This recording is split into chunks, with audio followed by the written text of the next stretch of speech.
Greetings and sanitations. Greetings, Dr. Ted. I appreciate you coming on the show tonight. Oh, it's always fun visiting with you. Man, and I love your high-def camera. I have had this camera for God knows how long. This is a model they don't even make anymore. Wow. Doctor, I appreciate you coming on the show. Man, there is so much to talk about. But before we do, I always ask the guests for all of our new viewers tonight, just kind of introduce yourself, who you are, what you're about real quick. Well, I'm Ted Noel. I am a retired anesthesiologist. I spent 36 years in the practice of medicine. I was trained in critical care medicine and for about 5 years combined my practice with intensive care. So I did both of those.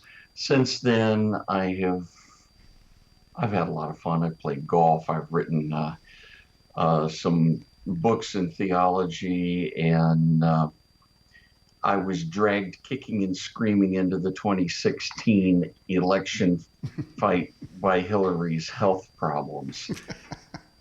My brother and a good friend of mine who suffers from Parkinson's disease says, you got to look at this, you got to look at that. I'm going, oh yeah, forget it, nah. And ultimately it was too much to ignore. So at any rate, that was my 15 minutes of fame. And since then I've continued to do a little commentary and so on. I post as Dr. Ted in Facebook, MeWe, Parlay, and Twitter. So I have all of those, and I write frequently for NOQ Report. Mm-hmm. Now, what does NOQ stand for? News, Opinions, and Quotes. All right. By the way, those joining us in the live chat, Southern Boy, Tony in Louisiana, Eagle Zap, and Joyce Plass all just joined us on the live chat. Well, Doctor, good to have you here. Yeah, we did talk last time about Hillary's Parkinson's disease, and I probably asked you, but I won't spend too much time on her, but I want to go back just a sec with her. Oh, that's looking even better right there. Nice job. Well, I just moved the camera around a little. It looked good. And by the way, people said you got a great looking office. Yeah, I have a face made for radio, but my office is nice. Okay, so was Hillary hiding something underneath her tutu?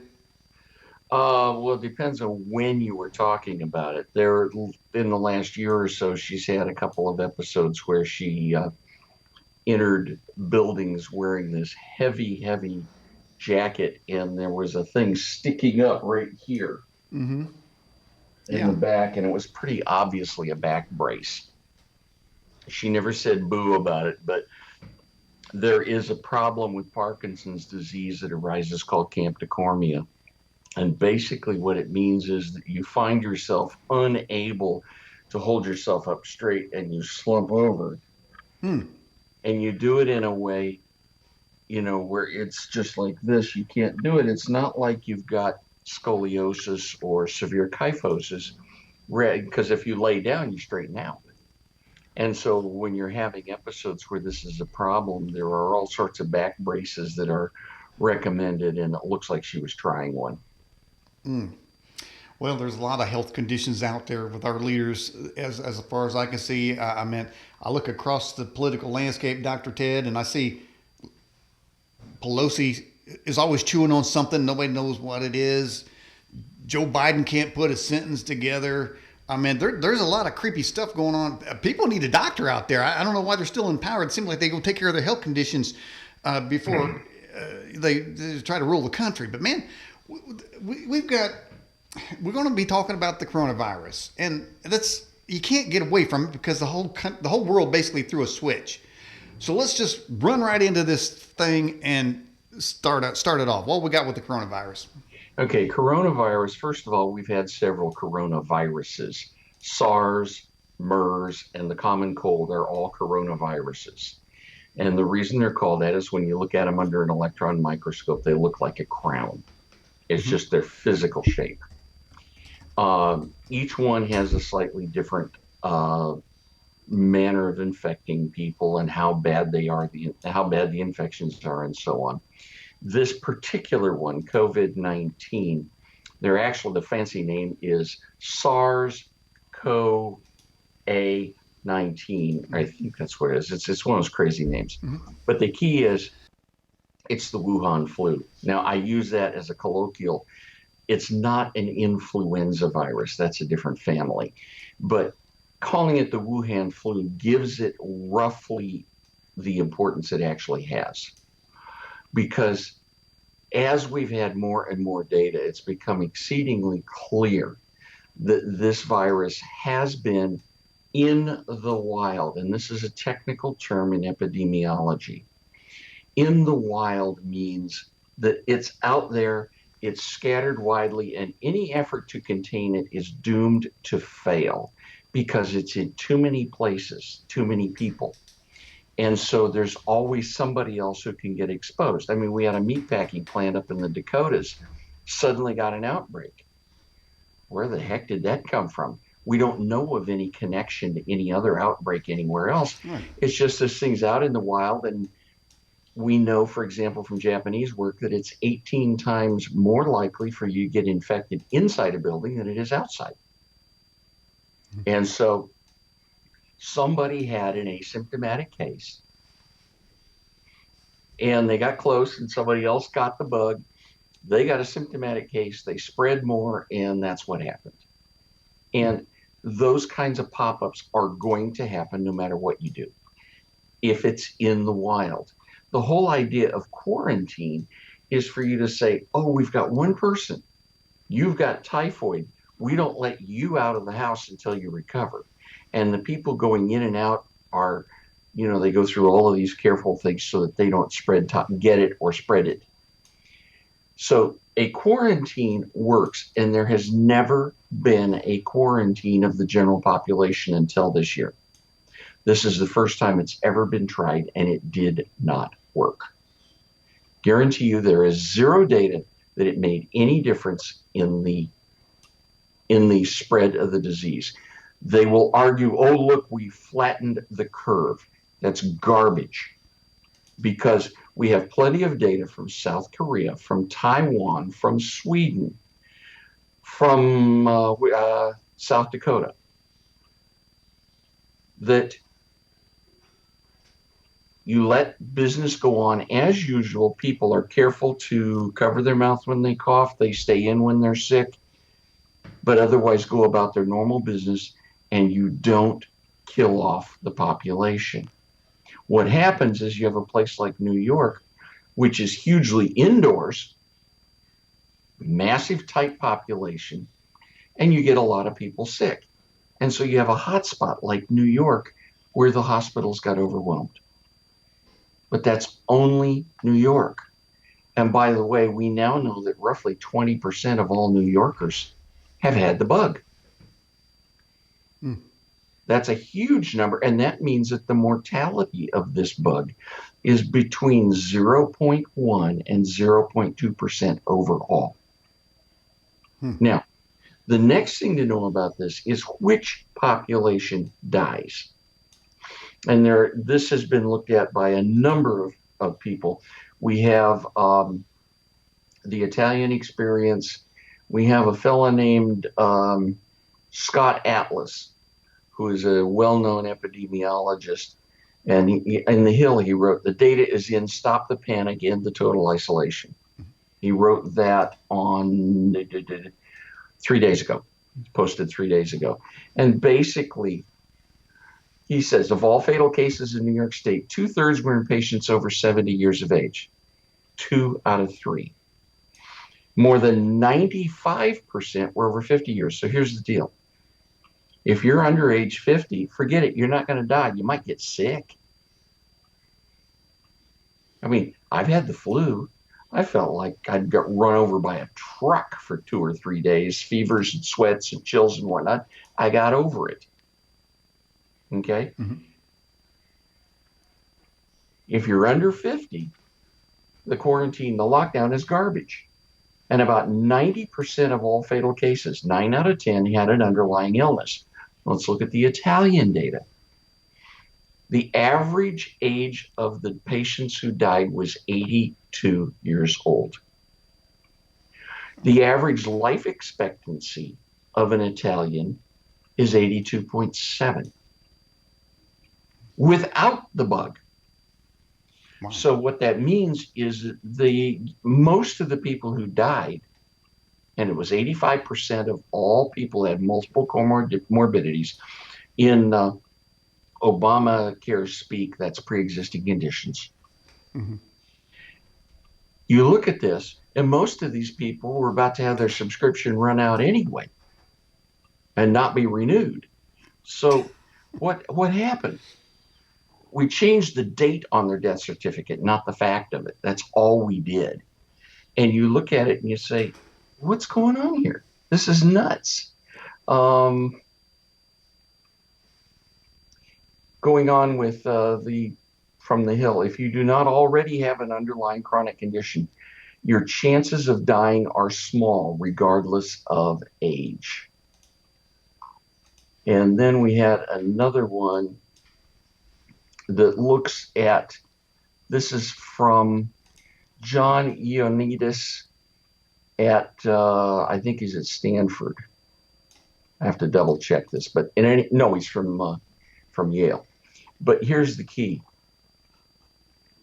The COVID-19 death risk in people less than 65 years old during the period of fatalities from the epidemic was equivalent to the death risk. A big long sentence there. Your risk, if you're less than 65 years old, in New York, is equivalent to the death risk of driving 9 miles a day. That's it? You drive to a radio station. You don't expect to die. No. But that's the real honest risk. And in New York City, actually, it's the same as driving 450 miles. Well, I'm sorry, that's about like, driving up to my daughter's place and back twice. I've done that dozens of times. So it's nuts. If you're looking at less than 65 and you don't have any of those pre-existing conditions, you count for 0.3% of the deaths in the Netherlands, 0.7% in Italy, and 1.8% of the deaths in New York City. That's it. It's nothing. And I guarantee you that when all of the numbers are counted up at the end of this year, we're going to see a number of flu deaths going down. Why? They died from COVID-19 before they could die from the flu. Why are they counting everything that's... Doctor, it almost seems as if nobody's died of a heart attack or diabetes or stroke or anything now. There's people only dying from one thing. Is that what's happening? No, that's what they want you to believe. You see, this is called never let a crisis go to waste. And if there isn't one, make one. And let's look at who Fauci is. Fauci is a left-winger. People who worked with him at CDC knew him as a petty tyrant. He is a bureaucrat par excellence. So he knows how to talk the language and make people think that he's smart. Scarf Queen Birx is also a lefty. Both of them work on the side for the Gates Foundation. And we have a recent tweet from Bill Gates that it won't be safe to go back to work until we actually have a vaccine. Remember, vaccination is one of his big deals. So here we have this built-in bias to, no, you can't go back to work. You forget about all the people who are dying of suicide, all of the cancers that aren't being picked up. Let's go back to 2008. Remember what happened to the stock market in 2008? Yeah, it went down. It took a dump. We had a miniature recession. Worldwide, that miniature recession caused 500,000 excess cancer deaths. Okay? Because people without money don't get care to sort things out. I'll give a simple example. Let's suppose a lady thinks she might have a lump in her breast. She's due for a mammogram. Well, right now you can't do anything elective, and mammograms are elective. It's not an emergency. So you wait. And you wait and you wait. And by the time they finally open up, that lump is real and it has spread. Your chance of surviving just went down. So this is the kind of thing we're looking at. These people have blinders on. All they can see is COVID-19, COVID-19, COVID-19, COVID-19, and they forget about all of the massive harm they're causing everywhere else. All right, let's get a couple questions that have been coming in. This is from Jade, our moderator, actually. Is there any negative side effect of using too much hand sanitizer? Yeah, you can probably make your hands raw. If you spend too much on hand sanitizer, you won't have enough money for your Corona beer. Okay. Wow, I didn't look at it that way. I'll have to take that into consideration. Basically, hand sanitizer is pretty benign. Okay. All right, then let's get this. I got my little bottle here. It level hasn't changed in weeks. I wash my hands. Okay. They've got this question here. Reports said a surgeon in North Korea was not used to working on an obese patient. What is that? That's got to be redone. But I tell you what, though, let me get to the question. I mentioned in my rant, I was talking about Biden's mental health. There's a raging battle going on, doctor, between people that say Trump's insane and people say Joe Biden's insane or dementia in either case. Is one ahead of the other? Okay. Donald Trump is fully in command of his faculties.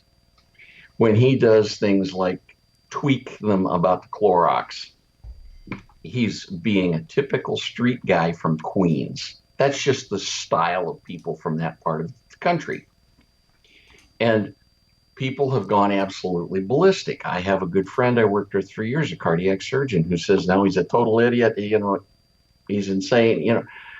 And what you have on the left are a massive number of people who cannot handle the fact that he's actually achieving anything good. Right. It's not their guy. They were totally invested in Hillary, and he is not Hillary. And if you go back and look, they wanted to impeach Reagan. They wanted to impeach Bush Sr. They wanted to impeach Bush Jr. I mean, the last Republican president they did not try to impeach was Eisenhower.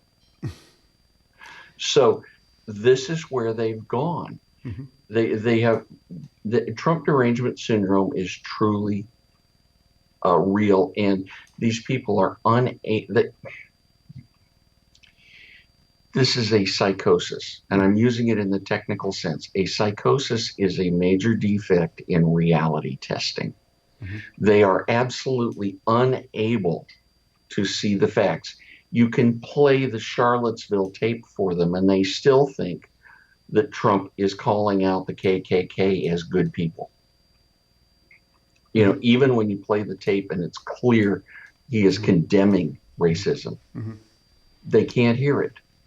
And this is just where they are. Now, on the other side, if anybody wants to look, go to my Facebook page, just search Dr. Ted. I have a sticky post on the top, which is a 1.5-minute video on Joe Biden. I'd had a bunch of people said, do a piece on Joe Biden's mental decline. I'm going, please, it's so obvious. Why do you need me to say anything? And then Trump's campaign people did it better than I could possibly do. It is a brilliant video, and it's only 1.5 minutes long. Mm. But it shows everything beautifully. Mm-hmm. And while we're on other people like that, Pelosi, I have the advantage of having a resource person who unfortunately must remain unnamed, who is a neuropsychiatrist. Okay. He specializes in all sorts of movement disorders. Nancy Pelosi has two things going on. She has dyskinesia tardive. Whoa. And I did a piece on my YouTube channel about it. It's a side effect of medications. And because of the wide range of medicines that can cause it, you can't really draw any conclusions about which one it was. but it causes these movement disorders and whatnot. And so she gets Botox Do that again. injections to Do that again. Yeah, that's what she does right there. uh but those movements are movements you can't control. And so in order to avoid them, she periodically gets Botox injections, which gives her that mask-like face where she's talking. And, when you and I talk, you see wrinkles appear here, you see them go away, you see things happen here. Yeah, you see the obvious changes in her face. With her, it's a mask. Mm-hmm. And that's because she has the Botox injections. And remember, Botox works by poisoning muscles. That's how it works. So the muscles that would create the smile wrinkles here Mm-hmm. or the frown lines up here, those muscles can't work. So that's the first thing she's got going on is dyskinesia tardive. Okay. The second thing she's got going is a mixed pattern dementia, which is getting worse and worse. And I've done 2 videos on my YouTube channel about Nancy Pelosi's medical problems. We get more and more examples of it, but I don't see any reason we need to go further on it. Her mixed pattern includes elements that look like Alzheimer's, where she is forgetful of who's who. She calls names out wrong and so on. Mm-hmm. Mm-hmm. She just completely loses it. She'll ramble on. She acts like she's had what are called lacunar infarcts, where you have little tiny mini strokes, little tiny spots in the brain get wiped out. And you can see them on an MR scan. They look like a little scar. And depending on where they are, you get different signs. Mm-hmm. But she has the mixed pattern dementia. And you have to wonder if that was part of why she allowed the impeachment to go forward. Because, yes, she had people screaming for it, but she had people screaming for it for W. She had people screaming for it for Bush 41. She, on and on and on. And she had shut them down. So maybe she's getting where her judgment and her force of will are going. Well, Dr. Ted, what the hell is she chewing on all the time? That's part of her dyskinesia tardive. It's the involuntary motions in her face that she can't really control. Yeah, she don't seem like she has a lot of control on nothing. Well, and that involves her speech. She gets what's called dysarthric speech. You and I might say we got our tongue twisted around our eye teeth and couldn't see what we were saying. But she has trouble forming words from time to time. That's the dysarthria that comes from dyskinesia tardive. So, I mean, if people want to really see what's going on, have her look at my 2 videos on Nancy Pelosi's health. I have a big section where I've clipped other videos of people with dyskinesia tardive where they can see the really dramatic forms of it. Wow. Well, she definitely has some kind of dramatic form of something. I'm going to jump out of the picture and we can talk about something. You talk about Trump derangement syndrome is what they call it, where people, they don't even know why. They react with such vitriol, such hatred, no matter what he says, how he says it. If something, it doesn't line up just ever slightly, it's impeachable offense. Now, he did one this week. I'm setting this up for this picture that's coming up. Let me go ahead and get out of the picture here, and then we can talk about what's coming up here in a second. And I will get out of the picture too. Now, Trump said, people are claiming that he said drink Lysol.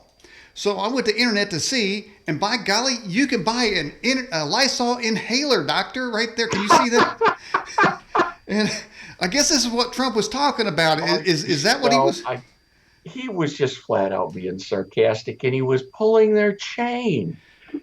Oh, okay. I was looking on Amazon, and I couldn't find it. Scott Adams, the guy who did Dilbert. He wrote Win Bigly. He uses Trump as an example of persuasion techniques. And he says that Trump is one of the 5 most talented persuaders on the face of the earth.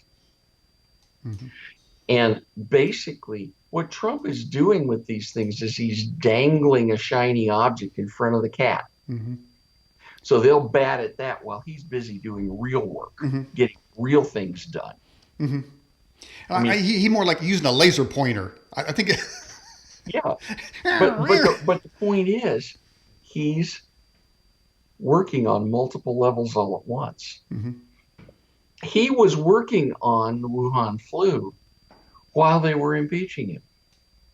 Yeah. He was working on that. You know, you can do it. You can do it. There are time stamps of when who said what. For instance, when Nancy Pelosi said, "Everybody come out to Chinatown. It's great. It's a great, awesome place." Just as at this thing started, you can do a timestamp play of these things. But a person that is not being Trump, not being Hillary, they don't care. No fact. There is no fact, time frame, nothing that makes any difference in their mind. Trump is the cause of the whole world's being shut down, and everybody who died of it is Trump's fault. They can't even make a reasonable statement on anything. Doctor, now when did this pathology hit? Were they always that way? Say in the Bush years, they were okay with Obama, or did through the country did something shift? Did something get in the water, in the air? What happened to these people?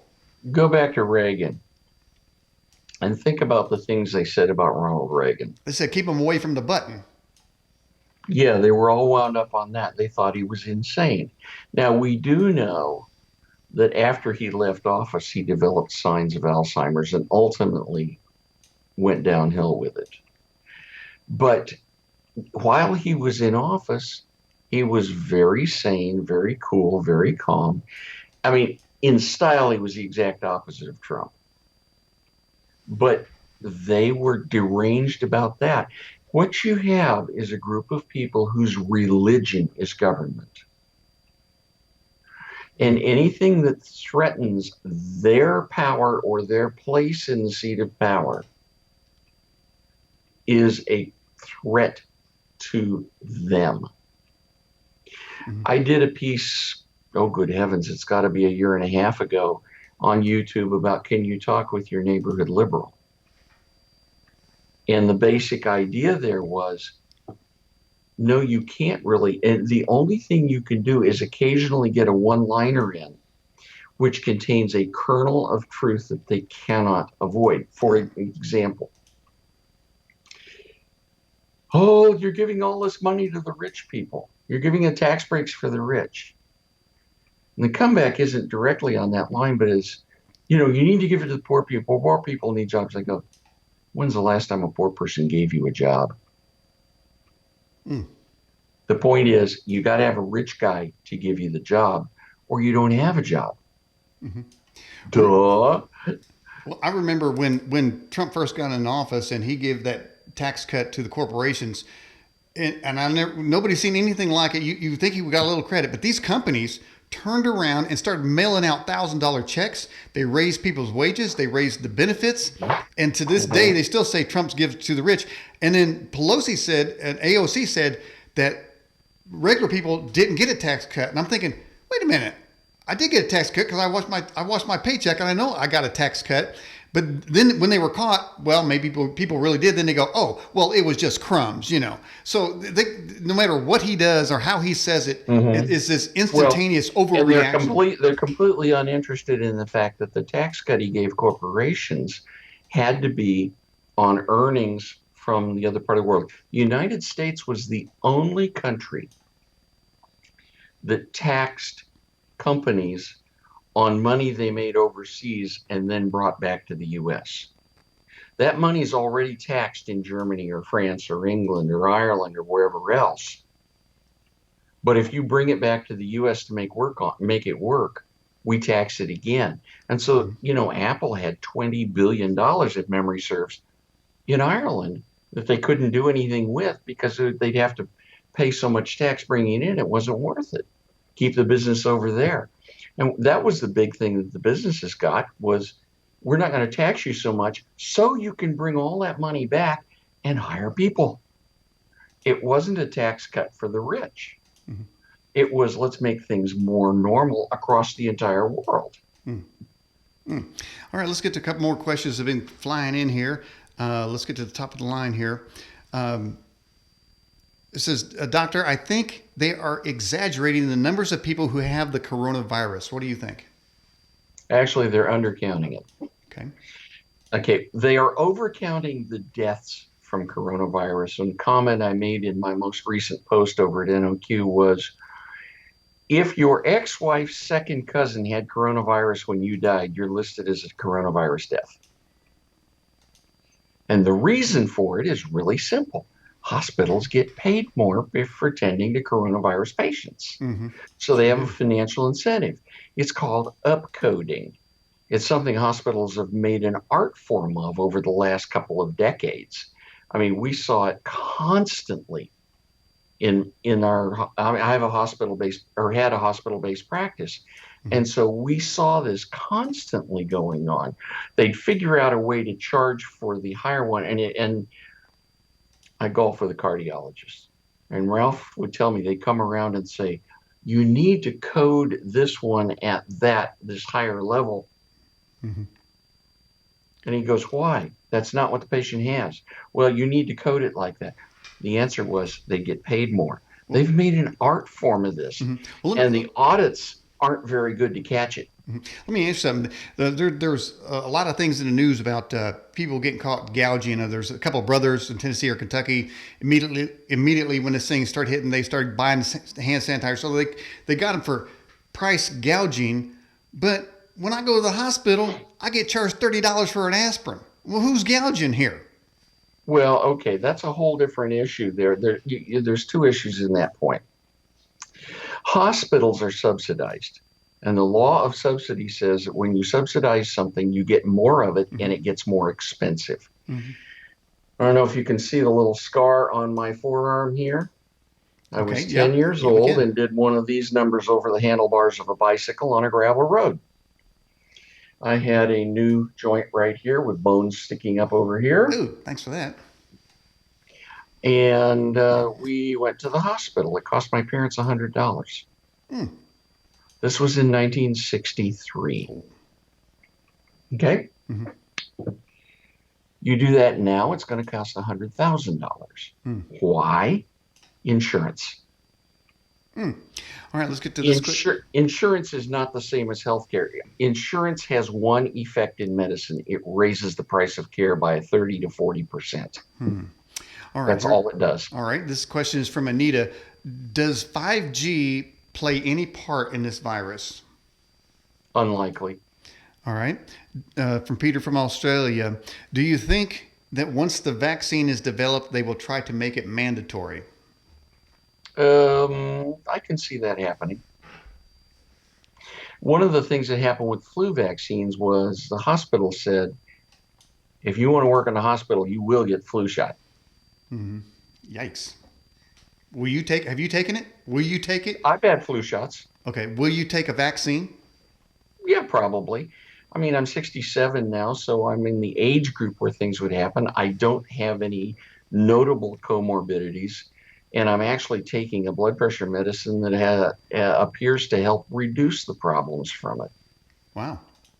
Okay, I was listening to somebody on the radio or a YouTube video. As another doctor, he said, I'm going to shoot some of the bitches if they try to give it to me.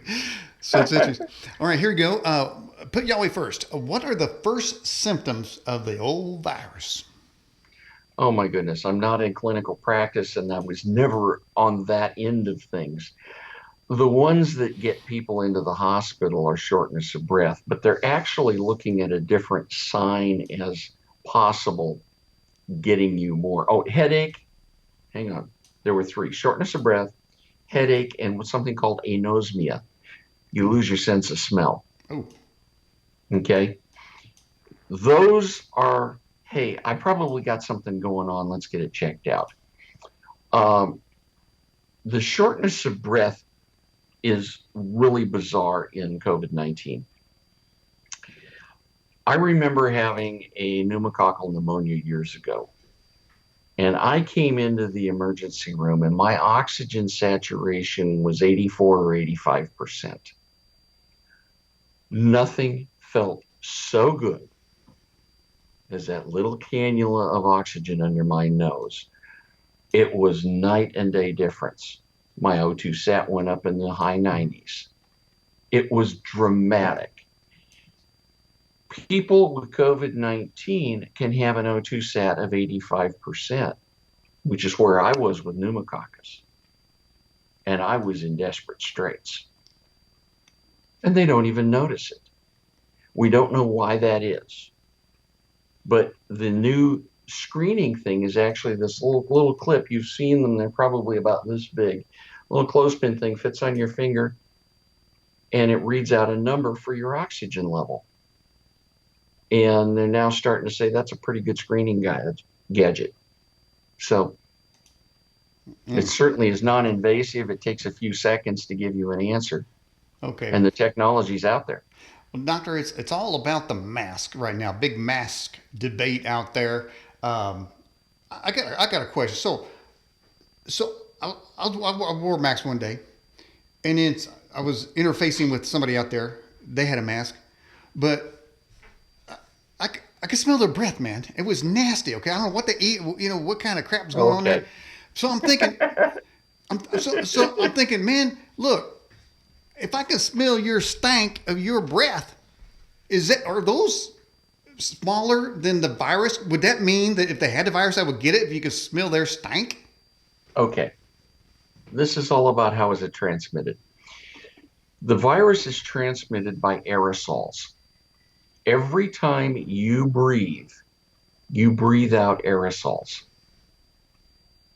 Those aerosols will have, if you have the virus, will have some virus in them. They will also have bacteria from your mouth and your upper airway, because you have a huge amount of bacteria in your mouth. You're not sick because you got a whole bunch of varieties always fighting with each other. But you're breathing out these aerosols. And the easiest way for people to imagine it is think about when you went outside on a really cold day. Mm-hmm. And you breathed out and you had this little white cloud. Mm-hmm. And then in 3 or 4 seconds, it dissipated. Mm-hmm. That's an aerosol. If it was windy and you tried to do that, you never saw the cloud. Okay. Mm-hmm. That's why people indoors get infected 18 times as easily as outdoors, because indoors, the air movement is small. Outdoors, the air movement is huge. It dissipates now. Mm-hmm. And we'll talk about outdoors in a little bit. Mm-hmm.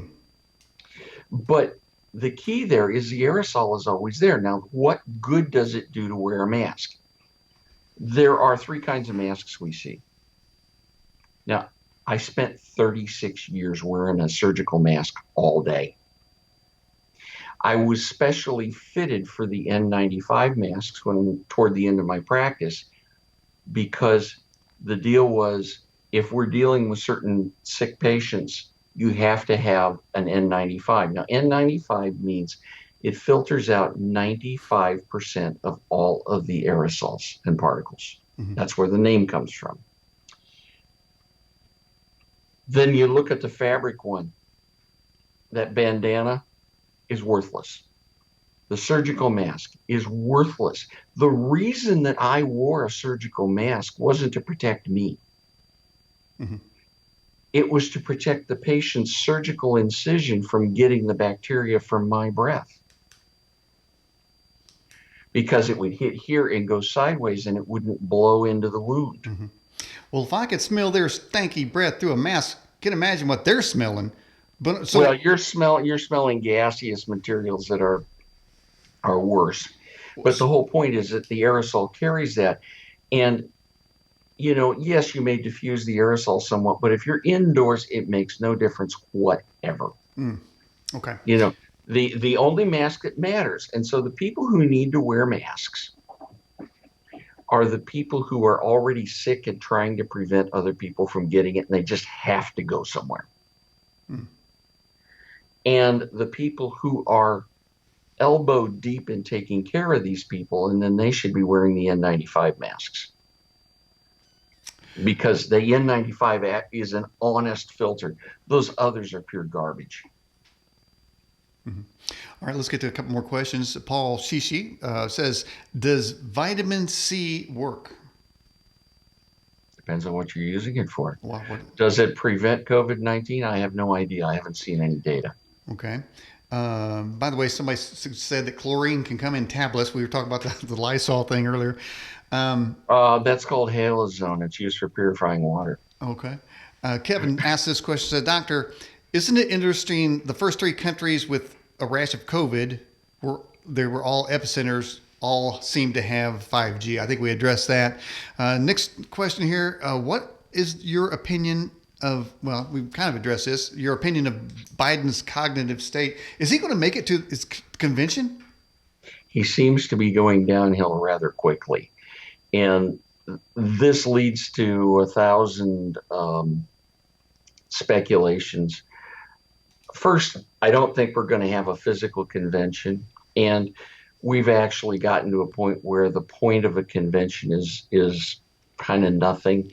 It's most people are going to watch one keynote speaker and the acceptance speeches, and that's it. Mm-hmm. And because of all of the problems that they're raising with this, we really don't need to spend all that money. Why do I travel to some faraway city, buy overpriced meals in an overpriced hotel, and spend time there doing something that's already preordained? People are thinking like that. But for Biden, it's an open question whether he will make it. But here's something I can guarantee. If he does make it to debate stages with Donald Trump, he is going to look like a total flop and failure. He won't be able to hold anything together. And it will be so obvious that even a pot full of Democrats are going to go, this guy doesn't have it. Whereas Trump has absolute command of an army of facts. Mm-hmm. I mean, you look at it, look at any of his briefings, he just reels off fact after fact after fact. When he goes and talks extemporaneously at the rallies before we got shut down, or, when he goes off script on a speech someplace, he has command of everything. Yeah. He doesn't seem to use a teleprompter much. Here's another more questions coming in. How do you identify the strain of the virus? Because obviously there are different strains. That's done with something called PCR. It's polymerase chain reaction. It's a special technique where you actually take the swab, you put it in a culture medium where it replicates, and then you're able to, there's an enzyme that allows it. It's the polymerase, they call it, and you build up more and more and more until you get to a point where you can test it against something. Now, Abbott seems to have come up with a test that looks the same way at things, and frankly, they've done chemical wizardry. That's the best way I can describe some of this stuff. Now, have you taken the test? No reason to. Okay, so from what I can tell, Doctor, maybe you can help me out. I've been trying to figure this thing out for weeks. Okay, so this swab thing's about this long, okay? Yeah. And I don't know if you know, my nose is maybe this long. So where the hell does this other piece going up in there, man? I mean, is it going to back in my brain? Where's this thing going? Have you ever seen a magician take a long spike and drive it into his nose? It's real. I don't know where the thing's going. No, it's going into his posterior pharynx. If you follow the airspace from the tip of your nose to the back here, you actually have a space that's about that long. It literally is on almost a straight line from your external nares all the way back above the palate toward the posterior pharyngeal wall. That's, what is that, 6 inches, 7 inches, something like that? There's brain up in there somewhere, Doc. I mean, I'm not a doctor. No. The brain is up there. You're going below it. Oh, going below the brain. Okay. I feel better. And think about it. In the nose, at the top of the nose, your smeller is at what's called the cribriform plate. Mm-hmm. That's up here in your nose. You breathe straight back here.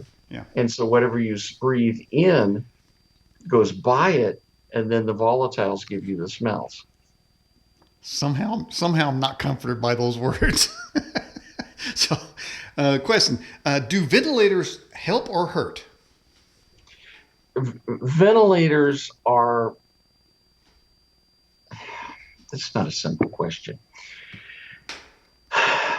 Ventilators can be managed in a whole raft of different ways. They have rate, tidal volume, positive end expiratory pressure, negative pressure release, pressure hold, inspiratory holds, expiratory holds, inspired oxygen changes, humidification, helium admixture. You begin to see the whole list of things that can be adjusted up and down. Okay? A ventilator is a tool. It is a very complicated tool, and it can help. We know that there are people who were dying who were on a ventilator and got better. But somewhere around 90% of COVID-19 patients who get on a ventilator die. It's a marker of how sick they are. The ventilator didn't kill them. It's just they were that sick. We put them on the ventilator to try, but it wasn't successful. What was your term in the first hour? Did you say their subscription was almost up anyway? Yes. Oh, you like that line, huh? Wow. Yeah, that's stuck in the old brain. Wherever that poker goes is where it went. Go to NOQ report and read my piece, The Old Man's Friend. Okay. Raul says, why are doctors making... Oh, it is kind of funny. Why are doctors making videos of dancing if they're busy fighting the coronavirus? I mean, there's a lot of videos of doctors out there dancing. I mean, I'm thinking, dude, they're not even social distancing. What's going on? Are they going delirious? Remember how many doctors are swamped. Mm-hmm. New York City. Mm-hmm. Hospitals everywhere else are going broke because they're empty. Doctors aren't working. I told you the cardiologist I play golf with. Mm-hmm. Normally, we would play golf on Thursday afternoon because he has a half day in the office. He loves to play golf. He'll call me at noon, 1 o'clock. Let's go. Mm-hmm. And because I'm retarded, we can go. But now he'll call me on Tuesday. Are you free to go play? Mm-hmm. He has a minimal load of patients. And everybody in the business is suffering with this.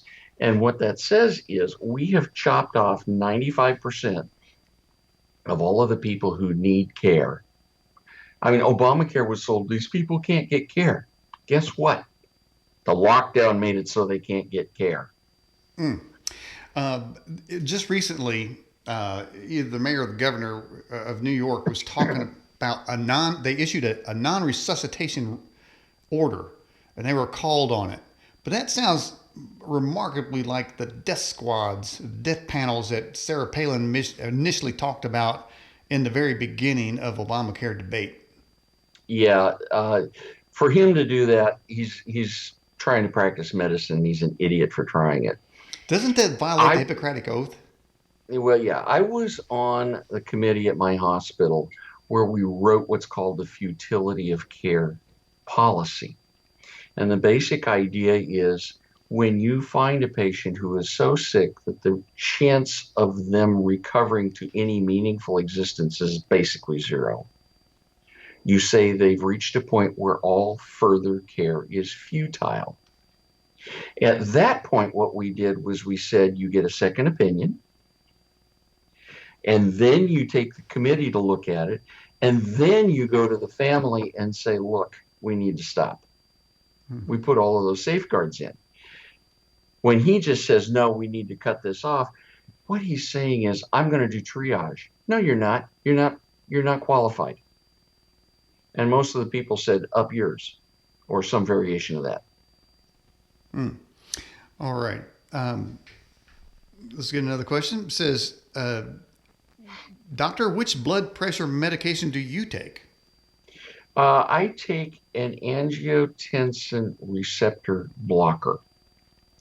If you look at any of the drugs, forget the trade names, go to the generic name. If it ends in ARTAN, that's an angiotensin receptor blocker. I'm taking a very small dose, but those appear to have some protective effect because the angiotensin 2 receptor is necessary for the virus to enter the cell.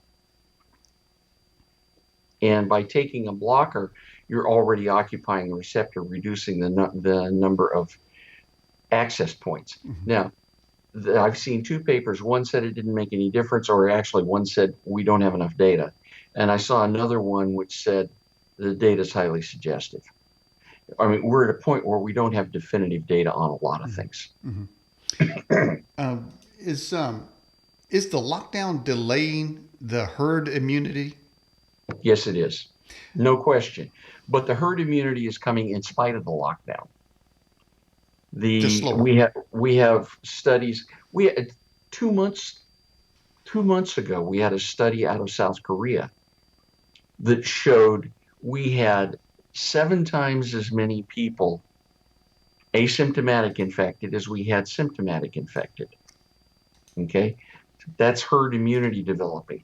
We have two studies out of California, one out of Stanford and one out of UCLA, that say we've got huge numbers of people. And the one out of Stanford suggested that we had as much as 80 times more people infected than we thought we did. And that's just simply they were infected, they never got sick. And now in New York, out of Columbia, we have another piece. And Governor Cuomo pointed out that between 15 and 20% of all New Yorkers have been infected, and virtually all of them have recovered without anybody ever knowing they were sick. Doctor, when all this is over, is anybody ever going to say, I want to go to New York for vacation? Yeah, they will. It'll take a while. Any of these things, I mean, I suspect after the Las Vegas shooting for a while, people were kind of not wanting to go there, but now that's worn off. Okay. People have short memories. Okay. Question says, the doctor, can an unvaccinated person infect a vaccinated person? Okay, that has to do with the question of how good is the immunity from the virus, and that's uncertain at this point. Um, we have a handful of cases of people who got sick, recovered, and got sick again. So, yeah, I mean, but it's just a handful. It's, like maybe a dozen or so. So it's a very small number. But that suggests that the immunity from this bug is not as good as we'd like. For example, if I get a flu shot for the strains that I'm being immunized for, my immunity is pretty good. It's like 80%. We don't know on this one yet. And we may never get a vaccine. Remember, we don't have a vaccine for HIV. Now, you were an anesthesiologist. That is correct. Did you ever see somebody die on the operating table? Oh, yes. Okay, because this question here is interesting. It's not really related to the topic at hand, but it's an interesting question nevertheless. It says, do you recall any instance where a patient died on the operating table only to have someone around them revive them, and then they speak of visiting another realm? No. Okay. Did you ever revive somebody? Did you ever see somebody revive when they were dead, clinically dead? Oh, well, see, the problem you have is defining clinically dead. And we would take people and work on them in great lengths. The heart room was the classic place where we did it. They wouldn't come off. They'd fail coming off pump. We'd put them back on pump, go back and forth, back and forth, back and forth. And ultimately, either they got off pump, we might put an intra-aortic balloon in. We had a bunch of drips to work on their blood pressure and so on.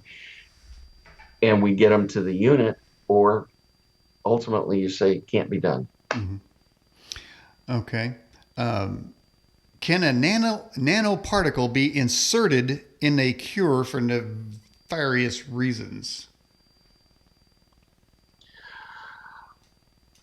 I am inferring from the question that you would be modifying a virus or a vaccine in such a way as to create something new. In theory, I suppose it's possible. As a practical matter, why would anybody bother? So many ways to kill people. So why? All right. Stupidity works real well. Put Yahweh first says, why is Joe Biden so angry all the time? Is that part of his dementia? Yep. I mean, Go watch that video on my Facebook page. I mean, Remember, here's a guy that challenged somebody doing push-ups. Something's wrong with that man's brain. That's abnormal aggressiveness. He said Think about all the times Donald Trump has been challenged, and he just shuts them down. You're fake news. Done. Go on to somebody else. It You is never unbelievable. see him getting angry. It is unbelievable. And I love when he points, you are fake news. Yes. Smithfield, I believe they're the largest pork producer in America. They were bought by the Chinese. Their plants are being shut down right and left. Massive infections in their employees. I It's only knew just, about one Smithfield one up well, in the there's a couple, Dakotas, I and believe that it. was 6% of the pork for the U.S. So let's see. China virus, company that China owns, a company that China officials probably come over visit. Wuhan virus in China. Okay, if you're going to go nefarious, you don't have to play that game. Oh, There's a different way to go. okay. And this is clear fact. We know that the Chinese have lied to us about how they managed the outbreak. Just flat out lied. And they claimed that they locked Wuhan down. But the fact is, 5 million people, not 5,000, 5 million people were permitted to leave Wuhan for distant parts all over the world after the virus was a problem and after the supposed lockdown. Now, how many of those were carrying the bug? And All of them. was it Chinese? I would bet that what they did was they saw, this virus release may have been an accident, but they start to see what's going on, and then they war gamed it. Weaponized it. No, no, they war gamed what would happen if. And they walked through the scenarios and they decided to let it go. We're going to get clobbered, let them go to get clobbered too. And so they infected the entire world. There was a study in Lancet that showed that 95% of the worldwide deaths from COVID-19 would have been avoided if they had properly locked down Wuhan. And you see, that's a proper quarantine because you are closing off where the infection is known to be. Well, That person with diphtheria, you don't let them out of the house till they recover. You close off where the infection is. well, see, I was of a mind to trade California for our debt to China, but now I feel like they owe us. They need this. They're not getting nothing for what they did. All right, here's a question for you. It says, is the test really only an identification for genetic material found in people who have the COVID-19? Okay, the basic idea of the tests are twofold. One is, are you carrying the virus? Okay, do you have detectable virus? And those tests are pretty reasonable. They have somewhere in the order of 5 to 15% false negative rates. Okay, that means that they miss. Right. But they're pretty decent tests. But like I said, there's a bunch of different ones. So you're looking for, is the virus here now? The other test is the antibody test. And what happens is when you get sick with a bug, it can be pneumococcus, it can be the virus, Wuhan flu, doesn't matter. Your body is invaded by a foreign invader. Okay? That foreign invader is recognized by your body as being foreign. And the immune response creates proteins called antibodies. And, we study the structure of them, long and short arms and so on them. And basically what the antibody does is it is coded in such a way that when a virus particle comes, the antibody perfectly matches the surface of it. And so you have this part that comes in and clamps on there, and the part over here that sticks out signals the white cell, I got a bad guy. So the white cell comes and gobbles him up. Wow. That's called phagocytosis. How But do the these antibody, how do these things know to do that? That's a very big, complicated question, and nobody has a good answer for it. But the point is, the antibody test says you had the infection and you made the antibodies so you would have them should you be exposed again. It'll protect you against a second time around. That's how they work. All right. Roxy says, Doctor, are you an organ donor? I have an organ donor card, yes. Well, I tell you what, in China, you donate your organs while you're still alive. So I don't know. Yeah. Uh, Question: how many Americans got the flu last year, and how many died? I don't remember the total incidence, but in 2018, we had 61,000 people die from the flu. I will almost guarantee you that when all the numbers are tallied up this year, whatever number we have that's COVID-19, some portion of that is going to take away from the flu number Yeah. and shrink it because people died of COVID-19 before they were able to die of flu.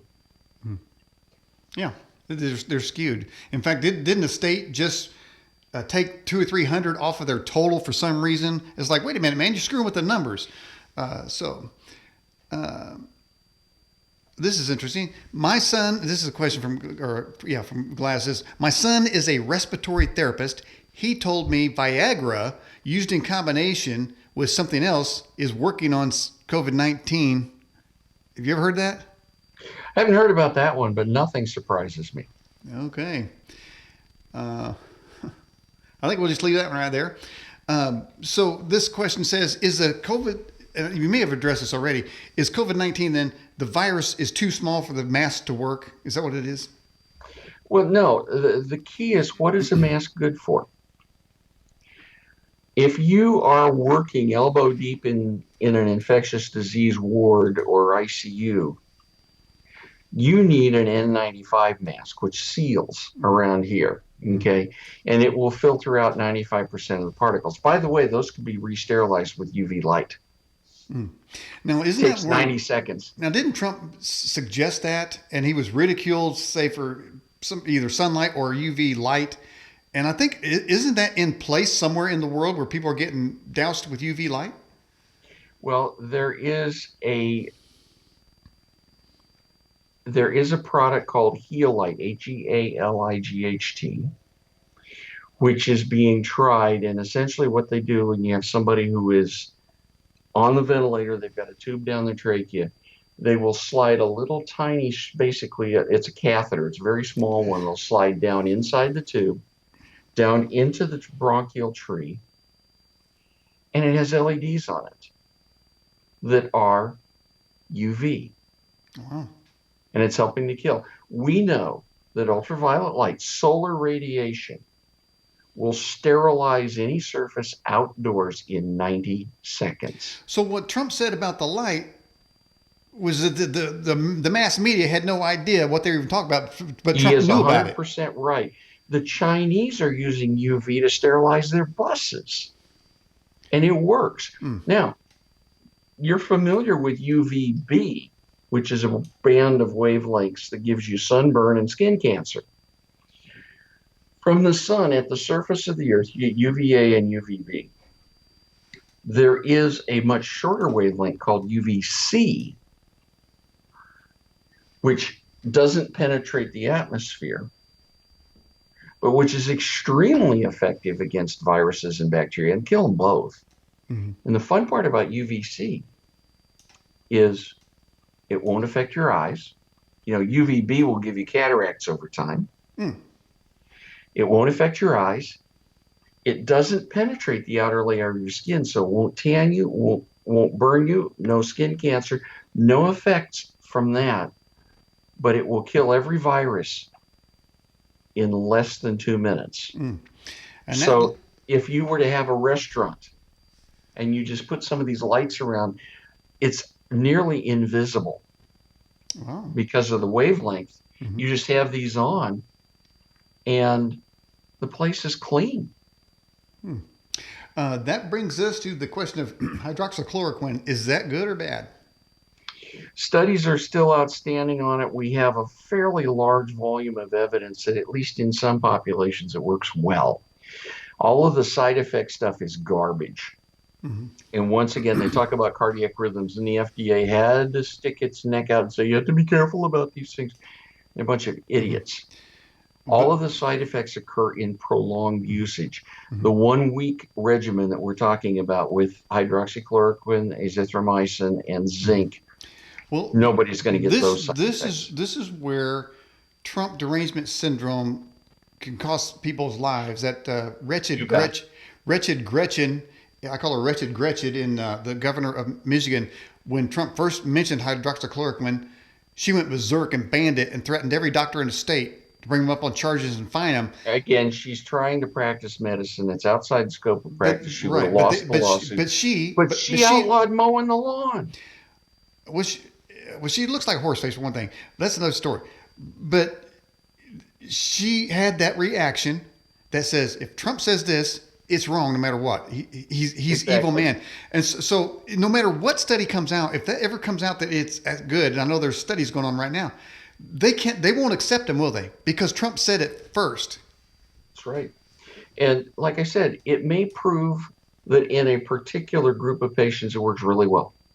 In some other group, it won't work at all. Mm-hmm. It just depends on how you put your population together. And as we get more and more studies, we'll learn what's good, what's not. Now, to get a little bit political with the virus, because I mean, it has obviously got political. Trump's causing people to die, whatnot. Nancy Pelosi playing games with people's businesses and stuff. But doesn't it seem that the shutdown of America is a dream come true for the Green Deal people? For the left, it's a Green New Deal because it puts all the power in DC. Everything. Doesn't it though work in their favor? And wouldn't that mean that they would sort of suppress the economy and keep this thing going because of their self interest? Well, yeah. See, this is a personal power issue. The Latin term is quo bene, who benefits? The people who want power, Fauci and Birx, are both power hungry. And every day they're up there with Trump. So they are getting the face time. We are powerful. We told him what to do. That's intoxicating. Mm-hmm. And remember that power is the most intoxicating thing you can have. And so these people who have government as their religion, power as their aphrodisiac, Mm-hmm. are sitting there I do going, note that we cannot lose as long as this lockdown goes and everybody depends on the government. They cannot see the harm they're causing. mm-hmm. They're blind. Trump did disagree directly with Dr. Fauci. I mean, in one of his press conferences earlier. And I'm just wondering. So is Dr. Birx going to come out with a line of scarves? Scarf Queen. But let me go a little further. I noticed that Nancy Pelosi now all of a sudden is wearing a scarf, but she's wearing it around her neck. I'm thinking if she could just, because she's so gross looking, can't she just cover her face? Oh, wait, no, Pelosi's I didn't see. No, who was it? Was it Gretchen Carlson?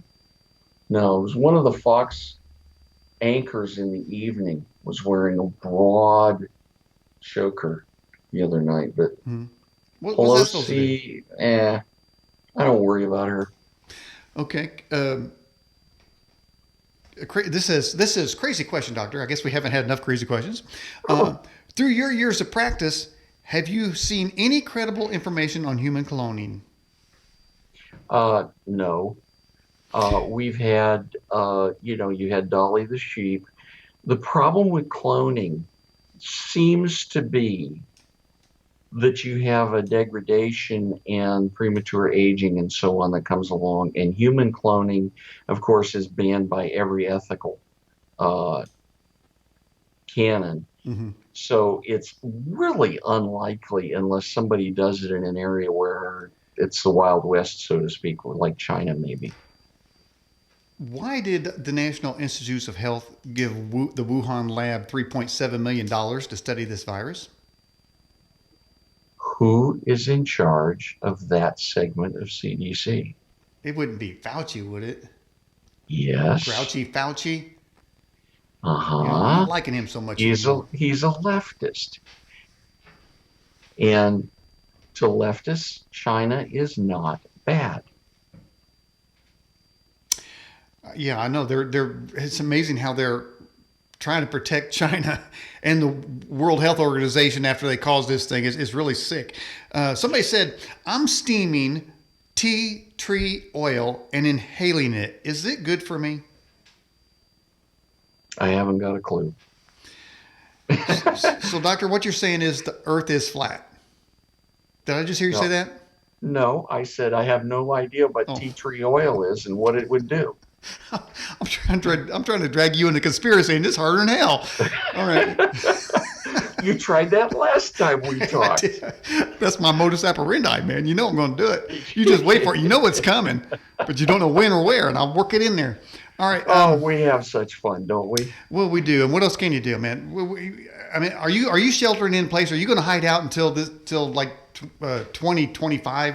How are you handling I it? have an 8:33 tea time tomorrow morning. Okay, that don't sound like Next social. question. That don't sound like social I do not distancing. wear a mask in Costco. You don't wear a mask in Costco? Nope. I Is, don't wear a mask in Walmart. has anybody got the 800 number? There's got to be a number to report you, man. Um, Well, I will admit my church, I do manage our live stream. oh, I okay. do our entire live stream from my home computer. Oh, okay. Oh, we do it completely distributed, and I do it through Zoom and Facebook Live. So, does this thing have anything to do with Chinese people eating bats? There is an argument that you have the virus having mutated from one species to another to another to another. And I read a paper recently which kind of outlined a chain where this made sense. On the other side is a paper that said we looked at the DNA and it's very clear that this segment here and that segment there were inserted, as in it was engineered. They're looking at, Mm-hmm. and so you look at it and you go, I've got one person that says, yes, it bounced through there and it's a plausible theory. And somebody else said, no, it was engineered as a bioweapon. That's as far as I can go because that's what I've seen. Okay. Um, Scott Richardson asked this question. Said, Doctor, can several credible doctors write a white paper alleging criminal allegations against Fauci and Birx for fabricating false information to the Department of Justice? Okay. I'm not sure I understand your question. I think I'm hearing you say, based on what they've done, we create in essence, a charging document, charging them with fraud and hand it to the Department of Justice. Is that the kind of thing you're saying? That's what that question reads like, yeah. Okay. If that's what's going on, that work's already been done. It hasn't been handed to the DOJ. But for example, when we looked at the original number of supposed deaths coming up, it was between 1 million and 2.5 million. Right. Well, it turns out that there was a study or a projection, I think it came out of King's College in London, where they had between 1 and 2.2 million. Mm-hmm. They used one set of methodologies and they assumed all this lockdown stuff. And then you had the IHME study out of the University of Washington, which said 200,000. Well, they took the two and put them together. They used the two estimates had completely different methodologies. So it's scientific garbage to combine them. You have to make an assessment of what makes sense. And they didn't even use my favorite technique, swag technique. Oh. Scientific wild ass guess. Isn't that the same as yelling fire in a crowded store? Close. Basically, they picked a number out of their ass. That's Out what of they their did. Obama? All right. How about this question? Why don't they use stem cells to cure these diseases? Stem cells have thought to be a great idea for a lot of different things. The problem you've got with stem cells is, let's suppose you're able to get them in. Ultimately, you're talking about getting a white cell reaction, but part of what's going on in the fatal forms of the disease is it appears that you're getting too much white cell reaction. And so that's where hydroxychloroquine works. It's used to shut down some of the inflammatory response. Mm-hmm. And so it just doesn't make sense on its face that stem cells would be helpful. Mm-hmm. Since you obviously are a golf player, somebody sent in A golf question. It said, Doctor, how did you like Trump's remark about not chasing balls into the rough so he doesn't get deer ticks and stuff? Trump is a germaphobe, and if he's playing up in New England, there may be a reason for that because Lyme disease is a problem up in that part of the country. Down here in Florida, you chase them in the rough and look out for the alligators. Okay. Another question. It says, Doctor, do you see a second or third wave of this? Absolutely. Going to be multiple waves. And it won't make any difference whatever, whether we're locked down or not. That lockdown, they want to say, well, we did all of these good things. We flattened the curve. Bull crap. Mm-hmm. They didn't flatten any curve. It's been out in the wild and you didn't do squat. The only things that are useful in an infection is you lock up the sick people so they can't make more people sick, and you help prevent the high risk people from getting sick. That means elderly, already sick. And of course your workers in the hospitals. Nobody else needs to take any precaution other than the ordinary hand washing or occasional hand sanitizer. That's it. Particularly if they're outdoors, because there isn't distancing outdoors is garbage because the UV sterilizes it so quickly. Mm-hmm. Well, now there was a counterpoint to that. Somebody said that in New Orleans and Florida, they have high humidity and sunlight, yet when they were partying down there, a lot of people got it. Actually, they didn't. They were afraid you're going to have a massive outbreak from spring break in Daytona Beach. Mm-hmm. So they shut down spring break, and the kids went home, and there was no massive outbreak. So you're saying it's fake news? That's fake news. But not only that, there's some other things to look at. First of all, Daytona, a lot of it's out on the beach, safest place in the world to be, even in a crowd, because of UV from the sun. You're in a sterilizer constantly. And the other thing is the age group. How many deaths do we have in the entire country below the age of 25? 100, 200? Wow. Something like that. That's it. We have, to my knowledge, 3 or 4 cases below the age of 15. Deaths. Mm-hmm. Doesn't mean they don't get sick. It's just that they don't die. Mm-hmm. So you leave them out, you let them party. If they get sick, so what? It's herd immunity developing. Mm-hmm. So you think it's likely New York will have the New Year's Eve ball drop in Times Square? Oh, now you're asking me to read Cuomo and Comrade de Blasio's mind. Comrades. They are comrades. All right. So what do you think about a lot of people had the virus before it was even diagnosed? Does this thing go back even last year? The first cases in China were known to be in November. And we now know our first cases, which were originally thought to be in that nursing home in Seattle. Actually, Kirkland, Washington. It's a suburb of Seattle. By the way, that area is my home originally. Oh, okay. I'm from just north of Seattle. Oh, okay. At any rate,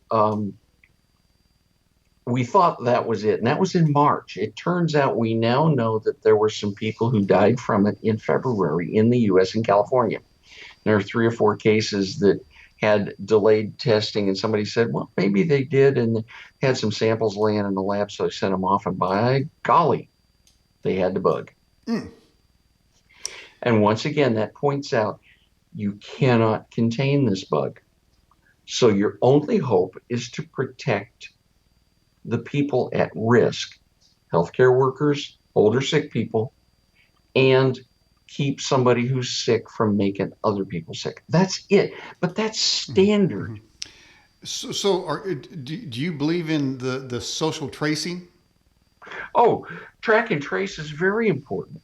That's how the South Koreans have kept their economy wide open. Mm-hmm. Mm-hmm. They've done track and trace.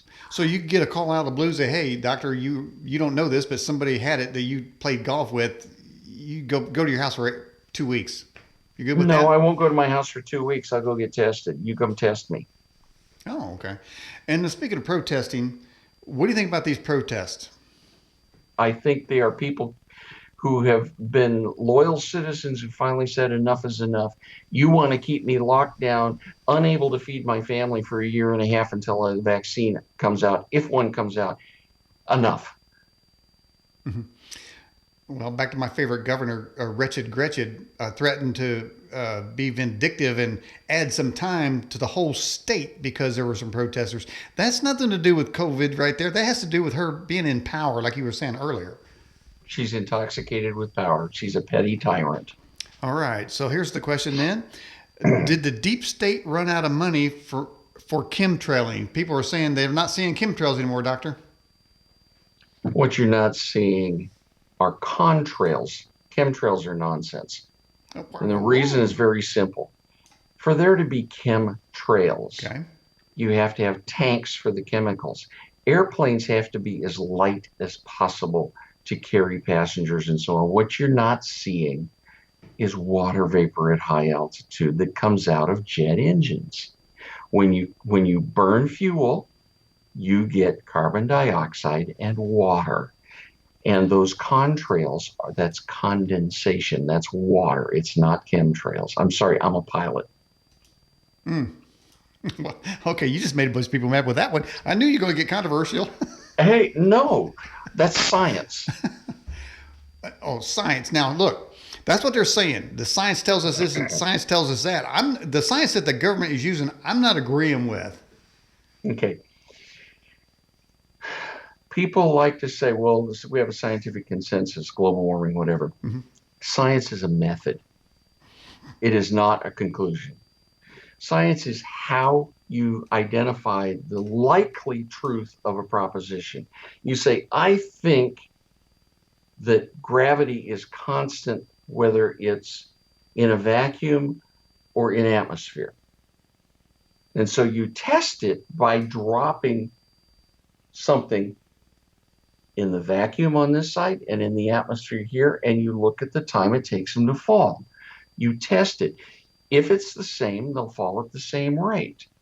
If it's not, they won't. Mm-hmm. You are testing it. You can falsify the premise. And science is the method of testing the premise. Mm-hmm. It's not an answer. And see, that brings us to the quandary, because all the governors saying, we're going to open up, but we're going to follow the science. And I don't think the science is accurate on this issue. They're using the word as a political cudgel. Mm-hmm. They don't know. They wouldn't know science if it bit them. Right. It's a control mechanism, and what they're saying is, oh, you don't believe in science? Is that what it is? You believe in flat Earth or chemtrails? No, Lady Gretchen Whitmer. You are a power mad fool. You're not willing to look at the data. Mm-hmm. See, data is different from science. Data then allows you to test propositions. Doctor, I saw a study came through that separated the blue states from the red states, estimated populations. You know where I'm going? I think I know what you're doing. If you do it on a county level, yeah, it's very funny, because if you put a county level map of all the COVID-19 hotspots mm-hmm. over a county level map of blue and red, almost all the COVID hotspots land on the Democrat stuff. Wow. That's a conspiracy. No, it's an observed fact. So let me answer. I did ask another guest about this question here. Is there anything about this virus that you see, I guess I got to use the word supernatural, maybe directed, maybe, half the internet is filled with apocalyptic statements saying, this is it. This is the pestilence talked about in the book of Revelation. Okay. Having written 2 books discussing the book of Revelation, I'm going to say no. I don't see that there. I do see the possibility of the government response leading to the final crisis. I said possibility. I refuse to make a prediction. Mm-hmm. Because that ultimate step is where everyone decides for or against God. And God says, okay, you would not come to my grace. Will you run away from evil? And he puts his protective hand on his people.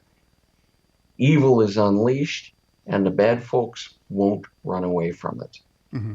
And then he can blow the whistle and go, everybody out of the pool. And that leads us to the second part, which is some claim that the vaccine is part of this mark of the beast situation, that if you may not be able to get a job. I mean, people are predicting that you won't be able to be employed or buy unless you've certified had the vaccine shot. I can see that could happen, but don't put it as part of the mark of the beast stuff. I did say, if anybody who wants to know more about what I say, go to Amazon, look up Ted Noel. I have 3 books out there: a primer on the book of Daniel, a primer on the book of Revelation, and I Want to Be Left Behind. You want to be left behind? Absolutely. So do you. Because why do I want to be left behind? Because the ones who are left are the ones who survive. Go read. That's all taken out of Matthew 24. And you take that little pericope in verses 36 through 45 and chart it out. The ones who are taken are the ones who were killed in the flood. If I get one more in my Facebook feed, I told you so. I predicted this whole thing 10 years ago. I might have to delete them. In fact, I even put a thing in there that said, if this isn't the apocalypse, because so many people are claiming that it is. If it is not, then they owe me an apology. There's a term for that. It's called newspaper exegesis. Oh, explain. Well, it's using the New York Times or USA Today to interpret Scripture. Mm-hmm. And I'm sorry, Scripture takes care of itself. So when you look at all the symbols in Revelation, almost all of them come out of the Old Testament. And if you go to their original sources, they help you explain what's actually going on. Well, Doctor, we're getting near the end of the broadcast here. You got a lot of material, you got websites and various things. Go over them real quick for people to see how they can read more of your material. Okay, just look for Dr. Ted on Twitter, Facebook, Parlay, and MeWe. Okay, and YouTube. Okay, I have stuff on all of those. I no longer have a website. It was too much work to keep it up. Mm-hmm. And then if you go to Amazon, the 3 books are I Want to Be Left Behind, a primer on the book of Daniel, and a primer on the book of Revelation. And that way you will get the background and the material that explains what I said tonight. Well, Doctor, it's been a lot of fun talking about the end of the world with you. We could do more. Oh, I forgot to mention I write for NOQ Report pretty much 2-3 times a week. Okay. All right. Well, I appreciate you coming on the show. Can we have you on again sometime? Absolutely. It's always fun. Okay. Well, I'll tell you what, we won't bore you if you come on this show. Doctor. That is true. I appreciate you coming on the show. Well, I am thrilled to have been here. It was a minor but very pleasant surprise when I saw your note that said, could you come join us? Hey, and you notice how long it took me to answer. Right away, and I appreciated that. All right. All right. You stay safe.